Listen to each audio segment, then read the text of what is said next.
Bom dia, boa tarde, boa noite, boa madrugada. Quem fala com vocês é o professor Levi e nós vamos dar continuidade ao nosso lindo, maravilhoso, porém canibal, direito penal brasileiro. E nós vamos falar agora sobre a introdução à teoria geral do crime. Eu quero que você compreenda o que nós vamos ver agora. Olha só. A gente vai chegar um momento que nós vamos ler, que nós vamos estudar sobre o enfoque analítico do crime. Do que é composto o crime? O crime é composto de fato típico, ilícito e culpabilidade. Dentro do fato típico nós temos conduta, resultado, nexo, tipicidade formal, tipicidade material. Nós temos aqui a tipicidade conglobante de Zaffaroni. Por exemplo, dentro da conduta nós temos doloso, culposo, por ação, por omissão, préter doloso. Ali dentro também está o erro de tipo. E nós temos a ilicitude. O que vem a ser a ilicitude? É o fato típico não justificado. São as discriminantes que vamos estudar. Vamos estudar o estado de necessidade, legítima defesa, exercício regular de um direito e estrito cumprimento de dever legal. E o último elemento, culpabilidade. Dentro da culpabilidade, nós temos a imputabilidade. O que exclui a imputabilidade? Nós somos inimputáveis. Nós temos um menor de 18 anos, o doente mental, nós temos a embriaguez completa por causa fortuita ou força maior, nós temos potencial consciência da licitude e inigibilidade de conduta diversa. Nós vamos começar a estudar tudo isso, mas antes de nós estudarmos o crime propriamente dito, nós temos que estudar questões periféricas ao crime. Quem é o sujeito ativo? Quem é o sujeito passivo? Qual é o objeto jurídico? O que é o objeto material do crime? Então a gente imagina que a televisão aqui, que essa tela, seja o crime. Mas o que nós vamos estudar está ao redor deste crime. Para vocês entenderem o que é a introdução à teoria geral do crime. Para que estudar a teoria geral do crime? Para compreender os elementos necessários à configuração do crime, bem como os pressupostos para a imposição da sanção penal. Olha, não adianta nós estudarmos o crime propriamente dito se nós não entendermos quem é o sujeito ativo, quem é o sujeito passivo. O que é infração penal? Nós temos três enfoques. Infração penal é aquilo que está descrito na norma incriminadora sobre ameaça de pena. Isso é um aspecto totalmente formal. O que é crime? O que está na lei. Ah, não está na lei, não é crime. Sobre o aspecto material, é um comportamento humano. Você tem que sempre entender que todos os crimes advém de um comportamento humano, causador de relevante e intolerável lesão ou perigo de lesão a bem tutelado pela norma, obviamente passível de pena. E um enfoque analítico que eu comecei a trabalhar com vocês, a dizer para vocês. O crime, ele é formado por elementos estruturantes. Quais são estes elementos? Fato típico, ilícito e culpável como a maioria esmagadora dominante. Agora, no Brasil, a infração penal ela é gênero, subdividido em duas grandes espécies, crimes e contravenções penais. O crime, ele também é conhecido como delito, e as contravenções é conhecida como crime anão, lilipudiano ou crime também vagabundo. A doutrina vira e mexe, ela gosta de criar aí uma espécie de sinônimos, adotando o sistema dualista ou binário. Por que dualista? Por que binário? Nós temos crimes e contravenções. Agora, aonde estão as contravenções? Você tem que entender que as contravenções não estão dentro do Código Penal propriamente dito, mas está numa lei especial. E essa lei nós chamamos ela de Decreto 3688 de 41. Quando um fato é crime? Sempre existe essa perguntas iniciais. Quando é crime, professor? Quando é contravenção penal? Olha, não há uma distinção axiológica do ser, mas há uma distinção ontológica de valor. O legislador entende que as figuras mais graves são crimes e as menos graves são contravenções. Trata-se de uma opção de política criminal que vai variar de acordo com o momento histórico e social que o Brasil vive. Olha, eu coloquei aqui um exemplo. Até 1997, porte de arma de fogo era contravenção. Mas por uma questão de política criminal, por uma questão no qual a sociedade entende que isso deveria ser punido de maneira mais grave, transformou-se em crime. O legislador transformou em crime. Agora nós temos no Estatuto do Desarmamento o porte ilegal de arma de fogo. E este mesmo legislador, com a Lei 3.964 de 2009, transformou em algumas hipóteses o porte ilegal de arma de fogo em crime hediondo. Isso é uma questão de política criminal. O que é contravenção? O que é crime? É uma questão de política criminal. Outro exemplo, é fornecer bebida alcoólica a menor de 18 anos. O artigo 63 do Decreto-Lei 3688 de 41 era contravenção, mas hoje não. Hoje o ECA, no artigo 243, diz que é crime fornecer bebida alcoólica a pessoa menor de 18 anos de idade. Não há um conceito de crime de contravenção, mas há distinções. Qual é a primeira distinção? Quanto à pena privativa de liberdade. O crime. O crime é punido com penas severas de reclusão e detenção. Ou seja, as penas dos crimes são mais graves. O artigo 1º da Lei de Introdução do Código Penal diz: considera-se crime a infração penal que a lei comine pena de reclusão ou detenção, quer isoladamente, quer alternativamente ou cumulativamente com pena de multa.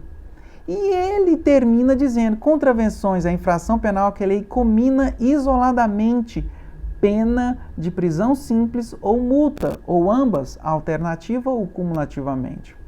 Olha só, o crime, reclusão e detenção. E as contravenções? Penas simples. E inclusive está no artigo 6º da Lei de Contravenção Penal. Diz assim que a pena de prisão simples deve ser cumprida em regime sem rigor penitenciário.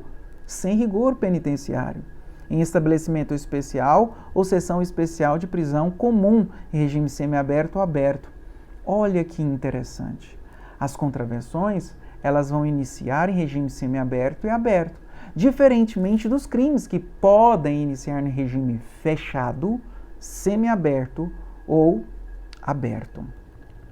Nós estudamos as extraterritorialidade. O que é extraterritorialidade? É a punição pelas nossas leis brasileiras de crimes que aconteceram fora do território nacional. Claro que existem algumas condições, algumas espécies de crimes. Crime admite extraterritorialidade.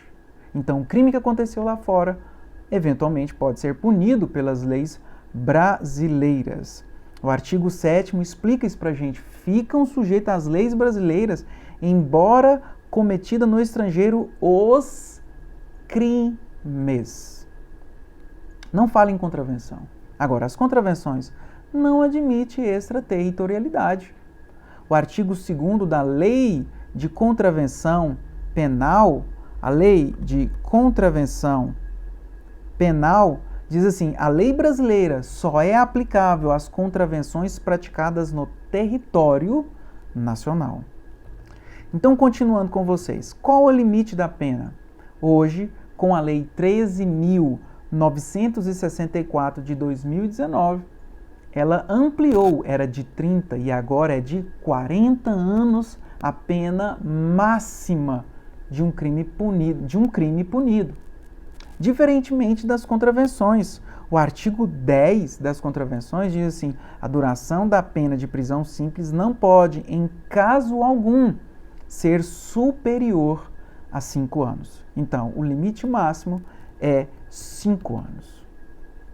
Outra distinção entre crime e contravenção está na tentativa. Nós vamos estudar que tentativa é plenamente possível nos crimes. Existem exceções, mas ela é plenamente possível nos crimes. Nós temos tentativa de homicídio, nós temos tentativa de furto, tentativa de estelionato, tentativa de estupro. O artigo 14 diz assim, no inciso 2, fala consumado quando ele se reúne todos os elementos da definição legal e tentativa quando iniciada a execução não se consuma por circunstância alheia à vontade do agente. As contravenções, tem tentativa na contravenção? Tem. Tome muito cuidado, pois existe tentativa nas contravenções penais. O que não tem nas contravenções penais é a punição pela tentativa. Não existe punição pela tentativa. Vamos lá. Vamos começar aquela ideia de ao redor do crime. Sujeitos do crime. Nós vamos começar com o sujeito ativo. Quem é o sujeito ativo do crime? Quem pratica o crime? Quando a gente fala em sujeito ativo, é a pessoa física com 18 anos completos, que pratica, obviamente, a infração penal. Aí você pergunta para mim, e a pessoa jurídica pode figurar como sujeito ativo? Existe possibilidade da pessoa jurídica figurar como sujeito ativo? Obviamente que sim, com autorização constitucional e por intermédio de uma lei ordinária, que são os crimes ambientais. A pessoa jurídica só pode hoje no Brasil praticar crime ambiental.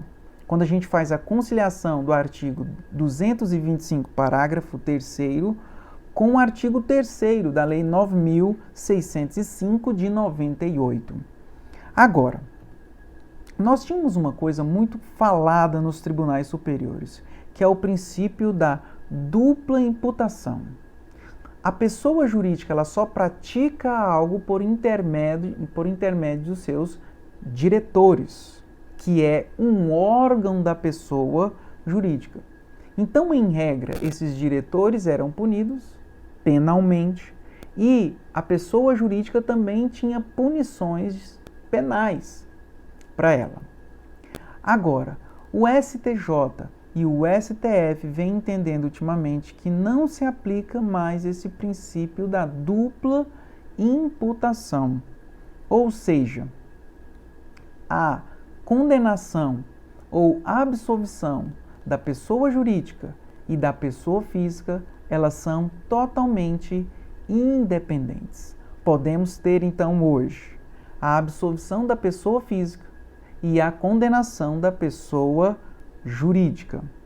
A observação diz que o STF e o STJ têm decidido que tanto a pessoa física como a pessoa jurídica praticam crimes ambientais, podendo ser responsabilizadas administrativamente, tributariamente, civilmente e penalmente. Eu peguei um pedaço da decisão aqui do STF. Ele diz assim, é admissível a condenação de pessoa jurídica pela prática de crimes ambientais, ainda que absolvidas as pessoas físicas ocupantes do cargo de presidência ou de direção do órgão responsável pela prática de crimes. Vamos lá. Vamos falar agora sobre a classificação doutrinária do crime quanto ao sujeito ativo. Nós estamos vendo sujeito ativo. Classificação doutrinária. O que é um crime comum? Um crime comum é aquele que pode ser praticado por qualquer pessoa. Qualquer pessoa pode praticar esse crime. É a maioria dos crimes dentro e fora do Código Penal. Furto, roubo, estelionato e tantos outros crimes. Agora, tem uma coisa muito importante que você tem que saber aqui. Os crimes comuns, ele admite a autoria, óbvio, coautoria e a figura do partícipe. Professor Levi, eu não sei o que é autor, coautor e partícipe. Eu vou explicar de maneira bem simples. Quando eu estou escrevendo um livro, eu sou autor, coautor ou partícipe? Eu sou autor do livro. Agora, se eu chamo você para escrever o livro junto comigo, nós dois somos coautores, pois nós dois estamos escrevendo o livro. Agora, e o partícipe? O partícipe jamais escreve o livro, mas ele cria em mim a vontade. Ou ele também fortifica ou fortalece a minha própria vontade de querer escrever, ou me presta qualquer tipo de auxílio. Então ele induz, ele instiga e auxilia, mas ele jamais escreve o livro, jamais executa. O único que executa ou escreve esse livro é o autor, o coautor. O partícipe, não. O partícipe, não. Agora, o que é um crime próprio? O crime próprio são crimes que exigem condições especiais do autor. Não é qualquer autor que pratica. Eu vou citar aqui 2 exemplos bem elucidativos. Crimes praticados por funcionário público contra a administração pública. O que a pessoa tem que ser para praticar estes crimes? Funcionário público. Gente, eu vou utilizar a mesma expressão do Código Penal. Funcionário público. Então, para praticar um crime de peculato, que é pegar uma coisa que está sobre o meu poder ali, eu tenho que ser funcionário público.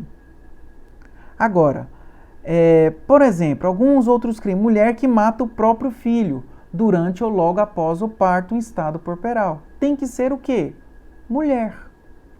Agora é importante que você entenda que os crimes próprios, nesta atenção, os crimes próprios permitem que a execução do crime seja transferida a terceiros.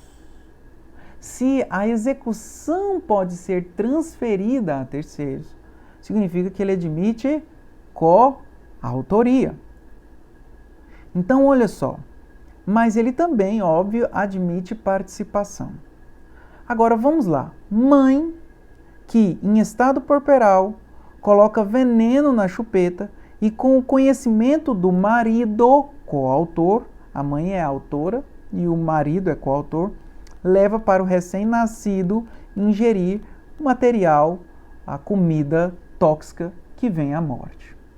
Então vejam vocês que ela admite o quê? Coautoria. Vamos pensar no outro caso?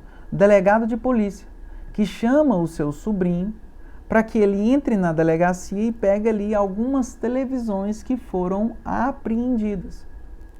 O delegado e o sobrinho, eles vão responder por peculato, por coautoria. Então, os crimes comuns e os crimes próprios admitem a figura do autor, coautor e do partícipe. Agora, a letra C.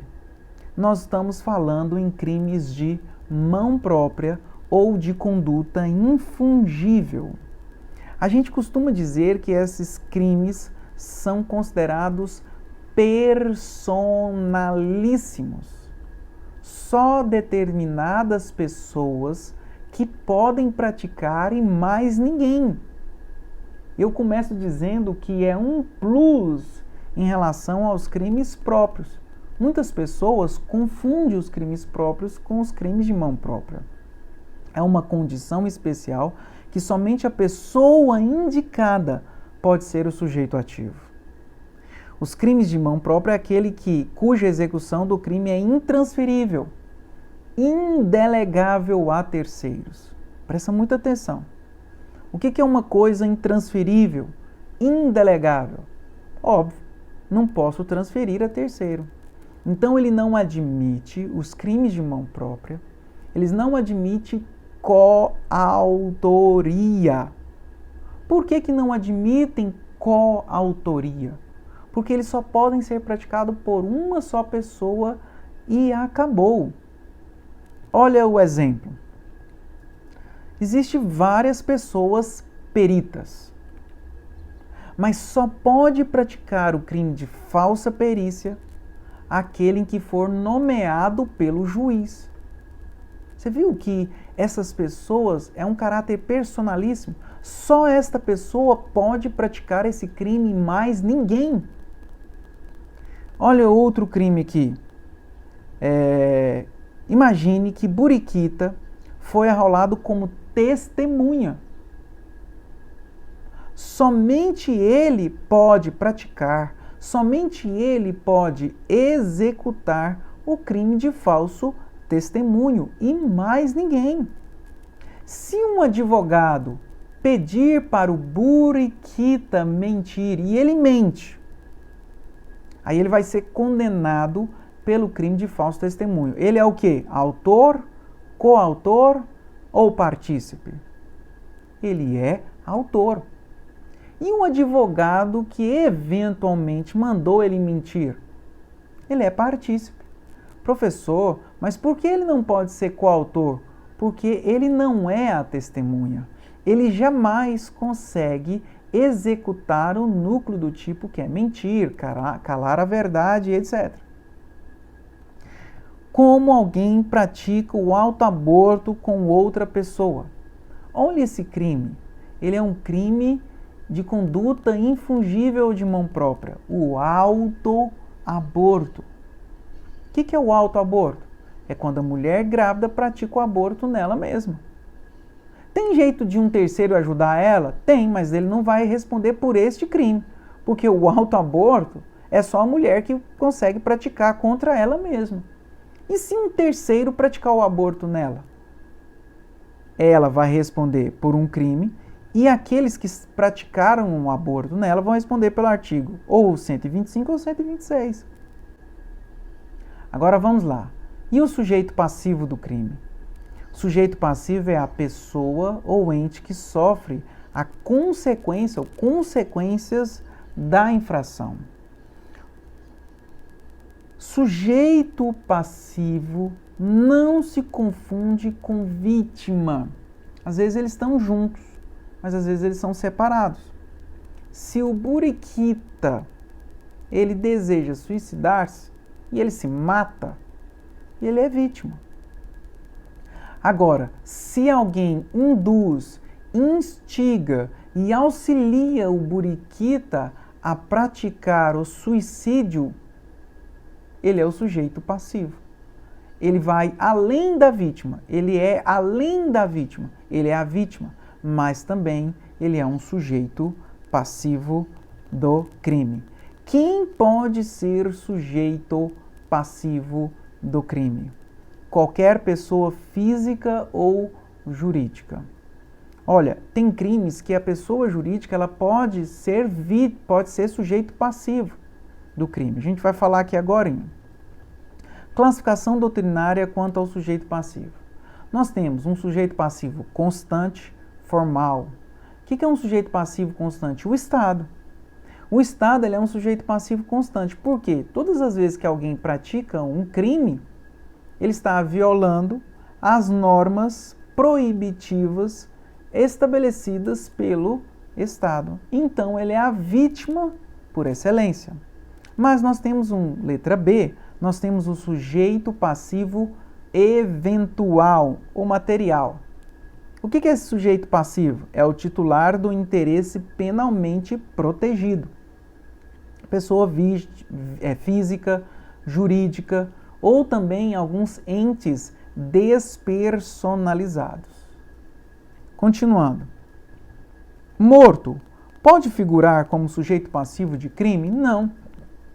Por quê? Porque cessou dele direitos e obrigações. O morto não sente nada. O morto não faz mais nada. Agora, quem é a vítima? Quem é o sujeito passivo? São entes despersonalizados, como a família, a honra, né? Por exemplo, calúnia. Caluniar alguém imputando-lhe falsamente fato definido como crime, no artigo 138. O que é calúnia? É alguém que narra um acontecimento, esse acontecimento não existiu, dizendo para a pessoa que ele estava praticando um crime. Por exemplo, alguém fala que o seu avô, que já é falecido, que ele encontrou ele praticando um crime em tal lugar. Vejam vocês que o seu avô, nesse meu exemplo, ele é um morto. Ele não praticou crime algum. Ele não é vítima de crime algum. Mas ele, quem vai ser sujeito passivo? A família. Olha o que o parágrafo 2º diz. É punível a calúnia contra os mortos. Na verdade, ele está punindo a calúnia contra a família do morto. Animais, pode figurar como sujeito passivo de crime? Ah, o meu animal é quase uma pessoa. Ele é quase uma pessoa, mas ele não é pessoa, ele não é sujeito passivo. Ele é objeto material do delito, que a gente vai falar ali um pouco mais para frente. O proprietário, sim, ele figura como sujeito passivo. Por exemplo, crime furto, crime de dano ou maus tratos, né? Nós temos a lei de crimes ambientais que trata a respeito disso. O agente pode figurar como sujeito ativo e passivo ao mesmo tempo? Não! O agente não pode ser ao mesmo tempo sujeito ativo e sujeito passivo. Isso é amplamente majoritário. Na autolesão para burlar seguro, esse exemplo é interessante. A pessoa se autolesiona para burlar um seguro. Ele fez seguro de lesão de qualquer acidente. Aí ele vai lá e arranca um dedo para receber o seguro. Ou então a autoacusação falsa. A vítima, o sujeito passivo, é o Estado. O Rogério Grego, de maneira minoritária, eu digo isso sempre de maneira respeitosa, ele é minoritário aqui. E ele entende que o crime de rixa admite sujeito ativo e passivo ao mesmo tempo. Vejam vocês que o que é o crime de rixa? É uma briga generalizada. Não há uma briga um contra o outro. É uma briga entre todo mundo. Para que haja o crime de rixa, exige pelo menos, no mínimo, 3 pessoas. Agora, a maioria entende que participante de rixa é sujeito ativo e vítima quanto aos demais participantes. Então, aquele que participa de rixa, ele é o sujeito ativo. E quanto aos demais? Os demais é sujeito passivo. Vamos lá. Crime de dupla subjetividade passiva. É aquele que tem 2 sujeitos passivos. O melhor exemplo é a violação de correspondência. Nós temos 2 sujeitos passivos. O destinatário da correspondência, bem como o remetente. Eles são sujeitos passivos. Pessoa jurídica pode ser sujeito passivo? Pode. Por exemplo, de extorsão mediante sequestro.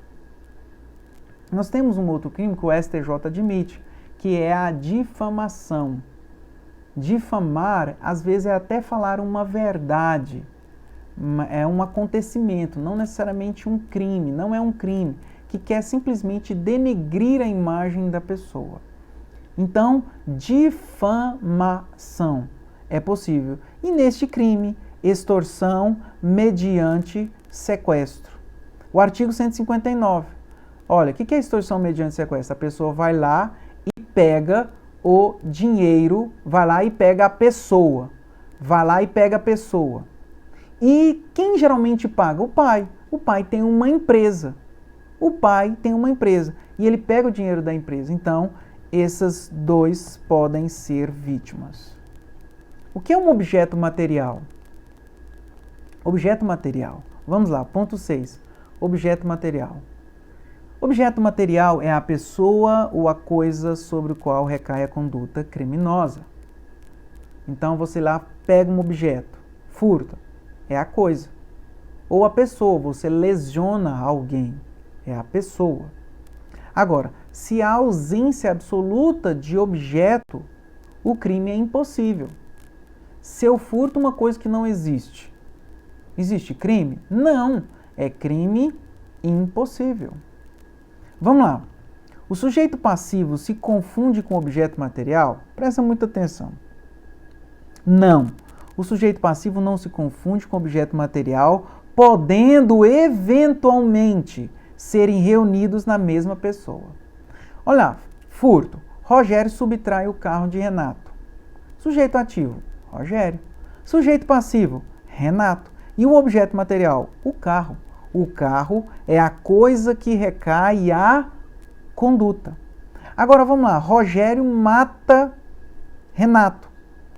Sujeito ativo, Rogério. Sujeito passivo, Renato. E o objeto material? O objeto material é o corpo do Renato. É o corpo do Renato. Existe crime sem objeto material? A doutrina entende que os delitos de mera conduta, mais para frente eu vou explicar o que é crime de mera conduta, ou crime omissivo próprio. Eles não, e alguns crimes formais, eles não têm objeto material. Olha só, crimes de mera conduta, ato obsceno. Crimes omissivos próprios, omissão de socorro. Um crime formal que não admite, não tem objeto material, falso testemunho. E o objeto jurídico? O objeto jurídico é um pouco diferente. O que é o objeto jurídico? É um interesse tutelado pela norma. É um interesse tutelado pela norma. O que a norma protege? A vida, a liberdade, a dignidade sexual. Agora, o que são crimes pluriofensivos? Que ofendem mais de um objeto jurídico. Olha só, latrocínio. O latrocínio tem lesão patrimonial, bem como a vida.